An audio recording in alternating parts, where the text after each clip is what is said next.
Bonjour à tous, au sommaire du nouveau numéro du programme dédié à votre licence préférée, les dernières informations autour du Capcom Pro Tour, de la version PlayStation 4 d'Ultra Street Fighter 4 et bien sûr du prochain Street Fighter 5. Le 13e numéro de la Minute Street Fighter, c'est tout de suite.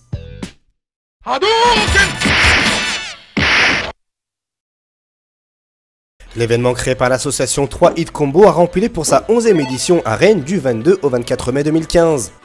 Comptant pour le Capcom Pro Tour 2015 et dans la catégorie premier, le Stunfest est l'une des références en Europe de festivals de jeux vidéo qui a lieu dans un espace de 2000 m² de bornes d'arcade, de concerts, de conférences, de consoles, de rétro gaming et de tournois pendant 3 jours.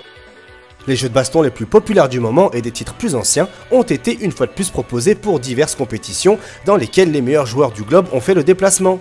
Cette année, ce sont les japonais Bass, Bonchan, RF, Momochi, Santaruman, Ebi ou encore le trio Daigo, Tokido et Mago qui sont venus nous rendre visite pour participer aux nombreuses compétitions présentes lors de ces 3 jours de festival. D'ailleurs, c'est le coréen Infiltration qui remporte grâce à sa 3e position sa place pour les phases finales du mois de décembre. En effet, Daigo et Momochi étant déjà qualifiés, Infiltration est le plus haut positionné dans le tournoi, lui attribuant ainsi la qualification directe Capcom Pro Tour. De plus, Capcom en a profité pour légèrement changer les règles. Dans le cas où si le top 4 est déjà qualifié lors d'un tournoi à qualification directe, seuls les points seront attribués à tous les participants.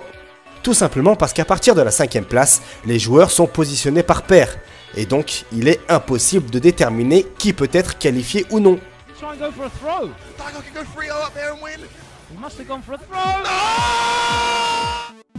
Au mois de décembre 2014, dans le cadre du PlayStation Experience, Capcom avait confirmé l'arrivée d'Ultra Street Fighter 4 sur PlayStation 4.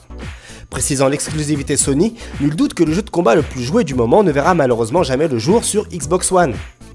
Maintenant disponible uniquement en téléchargement et pour la somme de 24,99 €, cette édition affiche une résolution en 1080p tournant à 60 images par seconde et comprend tous les DLC sortis jusqu'à ce jour.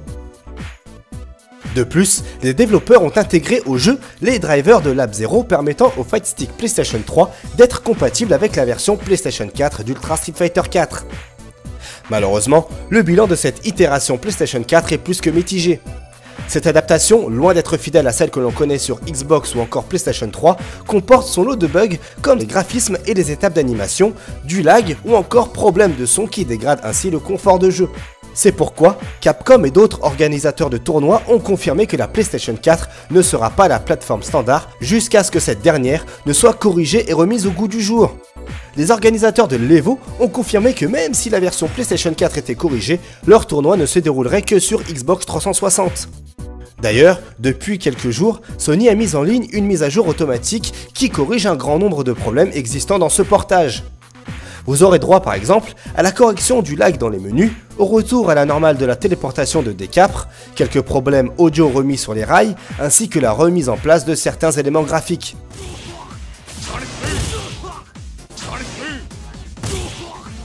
Suite à la publication officielle du rapport financier de l'année passée, la firme japonaise en a profité pour annoncer que son exclusivité PlayStation 4 sera mise en vente d'ici la fin de l'année fiscale 2015, soit avant le 31 mars 2016. Une nouvelle rassurante puisque les dernières informations obtenues évoquaient vaguement une sortie pour le printemps prochain. Nous y apprenons ainsi que l'éditeur espère écouler durant la période de lancement 2 millions d'exemplaires à travers le monde, incluant les versions physiques, digitales ainsi que les ventes en point de vente. Nous pouvons donc facilement imaginer que Street Fighter V sera disponible en début d'année 2016 afin de coller avec les attentes de la compagnie japonaise. D'ailleurs, se déroulant à Los Angeles du 16 au 18 juin, l'E3 2015 arrive à grands pas. Il était donc temps pour les éditeurs et constructeurs de renseigner la populace sur leurs conférences. Parmi ces rendez-vous, l'un d'entre eux nous intéresse plus que les autres. En effet, la conférence Sony accueillera l'éditeur Capcom pour une présentation remplie de nouvelles informations autour de son prochain jeu de combat, nouveaux personnages, plus d'explications sur le système de jeu, des détails sur les inscriptions à la bêta. Pour le découvrir, il faudra attendre le lundi 15 juin à 18 h heure locale, soit dans la nuit de lundi à mardi, 3 h du matin pour chez nous. En attendant, Capcom a décidé juste avant le salon de passer par la branche américaine du site IGN pour mettre à la lumière du jour le nouveau personnage a officiellement intégré le casting de Street Fighter V. La surprise ne résidant pas dans le nom du combattant, en l'occurrence il s'agit ici de Mr Bison, c'est plutôt dans le visuel du gameplay totalement revisité que l'étonnement s'installe. De nouveaux coups spéciaux dont certains font immédiatement référence à Capcom vs SNK 2, de nouvelles propriétés en passant par la confirmation d'un jeu plus rapide, le retour des coups spéciaux EX et d'un design lui rajoutant quelques années, cette bande-annonce de présentation ne peut que donner encore plus d'engouement avant la sortie du jeu qui, rappelons-le, est prévue pour début 2016 sur PlayStation 4 et PC. Mais une chose est sûre, c'est que nous en saurons plus sur Street Fighter V lors de l'édition 2015 de l'E3. Après l'annonce de rétrocompatibilité des sticks arcade PlayStation 3 pour Ultra Street Fighter 4 sur PS4, l'un des représentants de chez Capcom a affirmé qu'il serait fort probable que la même chose soit possible pour Street Fighter V. Utilisant une nouvelle fois les drivers de Lab Zero, il faudra tout de même attendre confirmation avant de pouvoir s'emballer. Voilà qui se clôture le 13e numéro de la Minute Street Fighter. Pour en savoir plus sur l'actualité de votre licence préférée, je vous invite à suivre vsftv.com via les réseaux sociaux Facebook et Twitter ou directement par le biais de nos pages YouTube ainsi que Dailymotion. Bon jeu à vous et je vous dis à plus.